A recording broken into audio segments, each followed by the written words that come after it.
நேற்றைய செய்தி அப்படியே இணையத்தில் தொடர்ந்து மருத்துவ செய்தியை பார்த்து கொண்டிருப்பவங்களுக்கு தெரியும்.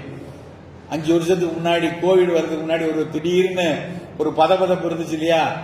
சீனாவில் கொஞ்சம் பேர் மொத்தமா ஆஸ்பத்திரிக்கு போறானா, வீடியோலாம் வருது, கதவெல்லாம் அடைச்சி உள்ள மூடுவான்னு. அதே மாதிரி நேற்று ஒரு செய்தி ஓடிட்டு இருக்கு. சீனாவில் இதே மாதிரி 3-4 வைரஸ் புதுசா வந்திருக்கு. அந்த ஆஸ்பத்திரி பூரா சீனாவின் மருத்துவமனைகள் நிரம்பி வழியுது.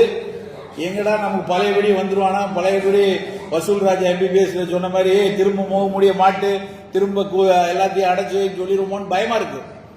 அப்போ சில மருத்துவ அறிஞர்கள் சொல்லாங்க, இல்ல அதெல்லாம் ஒண்ணும் இல்ல, அங்க ஒரு 5-6 காய்ச்சல் ஒன்னா வந்திருக்கு, அதனால கூடியிருக்குன்னு சொல்லிட்டு இருக்காங்க.